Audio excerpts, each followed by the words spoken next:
네, 안녕하세요. 가천대학교 의과대학 예방의학교실의 정재훈이라고 합니다.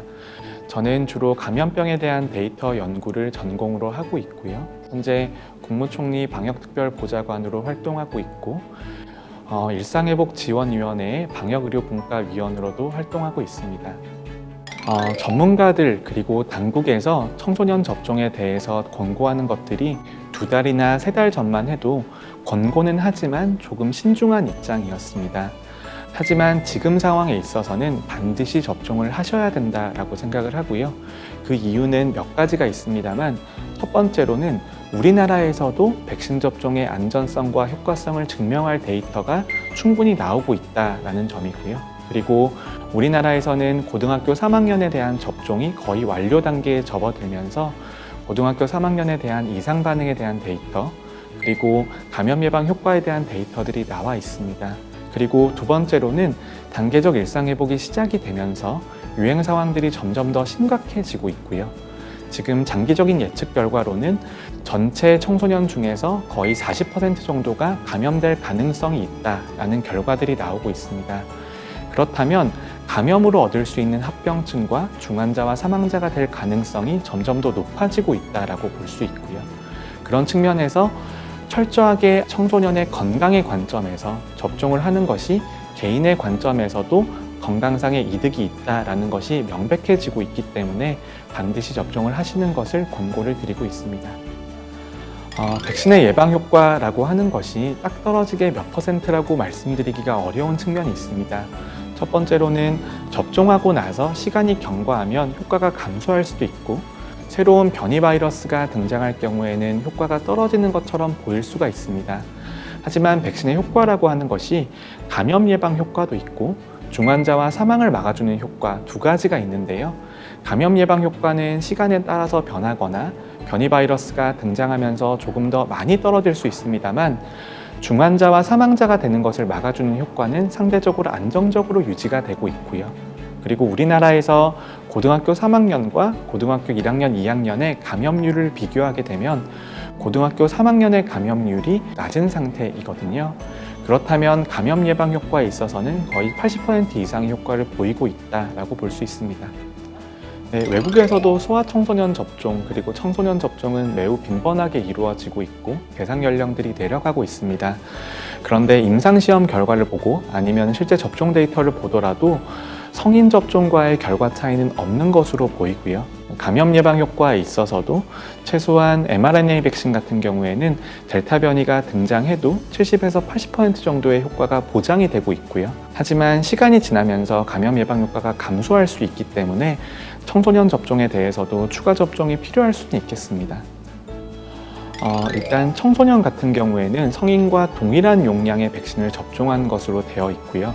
그리고 그 이유는 12세 정도가 지나가면 성인과 거의 동일한 면역 체계를 갖추게 되기 때문에 용량을 변경할 필요가 없는 것으로 되어 있습니다.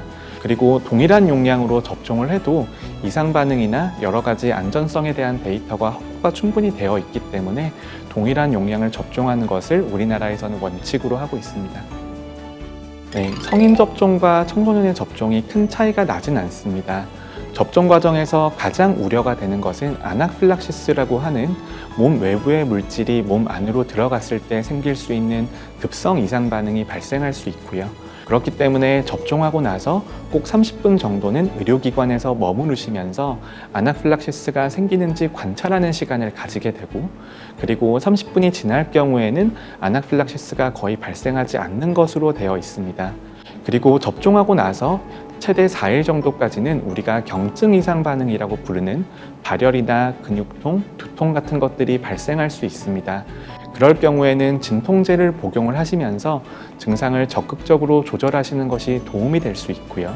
그리고 가장 우려하시는 부분이 접종하고 나서 신근염이나 신낭염이 발생할 가능성이 있다는 것인데, 접종 후에 3일에서 4일 정도 경과한 시점에서 심장이 짓누르는 것 같은 느낌이 든다거나 아니면 호흡이 곤란해진다거나 심장 부위에서 통증이 느껴진다면 의료기관을 방문을 해서 진단검사를 받아보시는 것을 권유를 드리고 있습니다.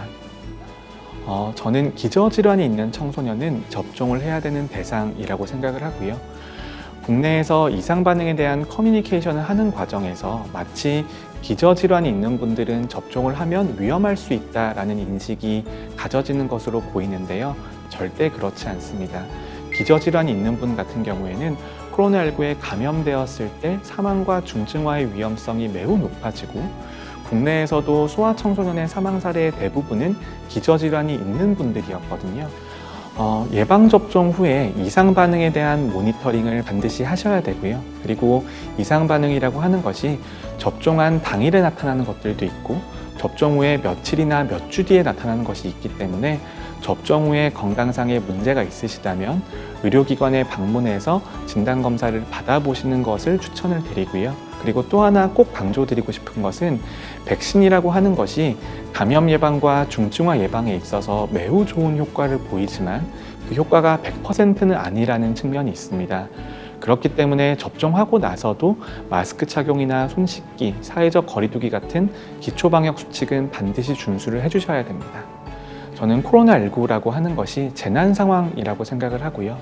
이 재난 상황이라고 하는 것이 모두가 피해를 안 받고 넘어가기는 매우 어려운 상황이거든요. 그렇다면 앞으로의 미래, 그리고 우리 아이들의 미래를 생각을 했을 때 어떻게 접근하는 것이 가장 좋은 방법인지를 고민해야 되는 시점이라고 생각을 합니다. 그렇다면 우리 아이들의 입장에서도 향후 몇 년 동안은 코로나19에 감염될 가능성이 거의 절반 정도에 가깝다라고 볼 수 있고, 백신 접종을 통해서 얻을 수 있는 이익이 잠재적인 피해보다 훨씬 더 큰 상황이기 때문에 꼭 백신 접종에 나서 주시는 것을 부탁을 드리겠습니다.